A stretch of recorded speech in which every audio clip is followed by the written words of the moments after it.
Hi, I'm Jolie Goodnight, Miss Tiki Oasis 2015, and welcome to Tiki Oasis TV. I am here with our darling guest, Heather here, and she has had a symposium at Tiki Oasis.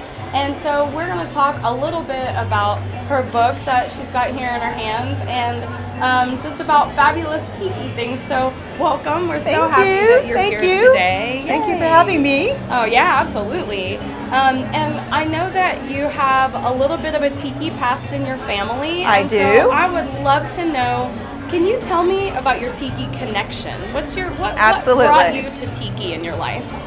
Well, tiki has been a part of my life before I was even born. So in the 1940s, my family had a tiki bar on Geary Street in San Francisco called the Trade Winds. And the tagline was, "Let's go where the trade winds blow." And it was not too far, ironically, it was not too far from Trader Sam's. So the actual bar was around for maybe 5 or 6 years before the bar closed. There's really no residual remnant of it, but it's, goes on, it lives on in our family history. And we always go to Trader Sam's and reminisce about the trade winds because the interior decor was very similar, early, 1940s, very similar to Trader Sam's, which is from the 1930s. And that's our connection. That's so cool. You have the ghost of tiki past. I guess so. Yeah. Family. That's really neat. Not a lot of folks get to have that. That's really special. Well, we're really lucky in the Bay Area because we have the Trader Vic's in Emeryville, which I believe is one of the oldest Trader Vic's left in the entire country. Oh, wow. Yeah. And it's amazing. The inside is amazing. The views are amazing. Food's amazing. So the very, very first Trader Vic's, of course, was in Oakland, and so we've got a long-standing history of tiki in the San Francisco Bay Area. Right. Tonga Room. Your knowledge shows. Trader Vic's. Go San Francisco Bay Area. That's right. You have such a vast, incredible knowledge of architecture, and I love architecture. In California, specifically, a lot of amazing architecture there. And I know that California, you were saying, specifically has a lot of tiki architecture. Absolutely. Can you tell us about that? Sure. So a couple things I'd like to mention. One, Shelter Island, since we're here in San Diego right now. Yes. Shelter Island has the largest concentration of Polynesian-themed architecture in one place. In fact, it was built, man-made peninsula. It's not even really an island. Man-made peninsula.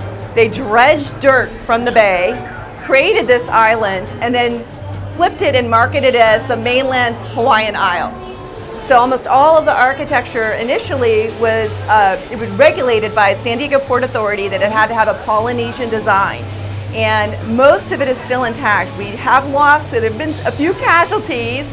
Unfortunately, the Kona Kai and the Kona Inn got a Mediterranean makeover, which we don't want to see any more of. No more Mediterranean makeovers. But we've got, of course, Humphrey's Half Moon Inn, absolutely fabulous. Was in Life magazine in 1962. We've got the Shelter Island Inn. We've got the wonderful Bali High, one of the first places to be built on Shelter Island. We have so much history. So it's really a treasure. That's amazing. You learn something every day. That's really cool. So can you tell us a little bit about your book that you have here? I would love for people to know what you're up to. So my book, my shameless plug, is Motel California, and it's 10 years in the making. And basically, it's a story of the motel in the state of California. I call it a pictorial history of the motel in the Golden State, which is California. And it goes into the history of the motel. The very first motel in the world was in California, in San Luis Obispo. There's a piece of it that's actually still left. It was the Milestone Motor Hotel, which became the Motel Inn, 1925.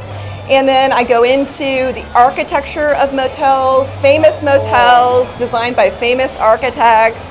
Of course, the Madonna Inn is in here. Everybody has to go to the Madonna Inn if you haven't been before. And the symposium is inspired by a chapter in the book called Tropical Paradise. So what I went into in depth is the themed motels that were indicative of the larger culture at the time, the things that people were embracing at the time. So there are the Western motels and the Space Age motels and obviously the Tiki motels. California as a state had more Polynesian themed motels than any other state in the US. So cool. What do you think, actually thinking about the time, what do you think caused people to want all these themed motels at the time? Like, what's the historical analytics there? The fundamental thing is that the market in California and also in Florida actually was oversaturated. So when the 60s started to roll in, there were more motels in those two states than there were potential customers.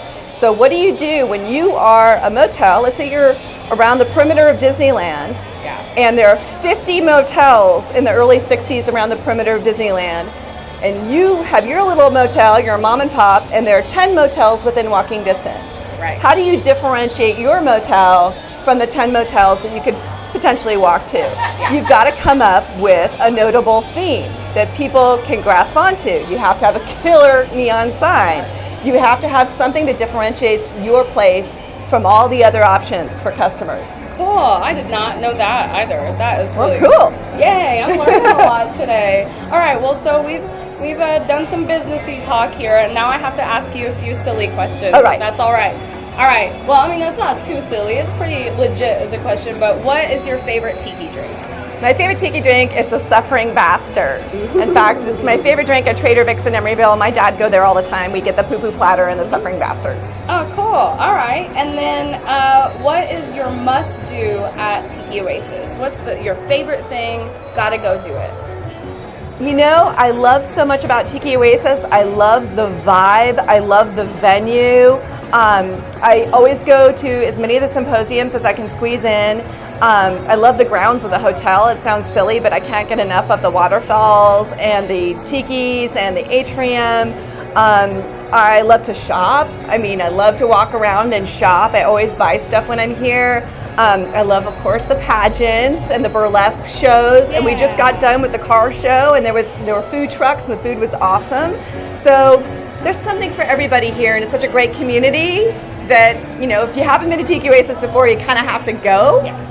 At least once? Yeah, I think you'll be back. You'll be back again. I agree. All right, and last question for you.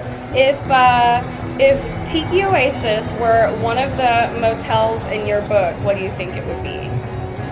One of the motels in my book. Let's see. I think it would be the Akua Motor Inn in Anaheim. Ooh, okay, cool. Because of all the offerings. So the Akua Motor Hotel in Anaheim, which opened in 1961, it had everything you could possibly imagine. The businessmen would have their phones brought out to them by a servant. It had beauty salon. You can get your makeup done here, right? So it had a beauty salon, a barber shop, had a men's clothing shop. We have men's clothing here for sale, right? Plenty of vendors.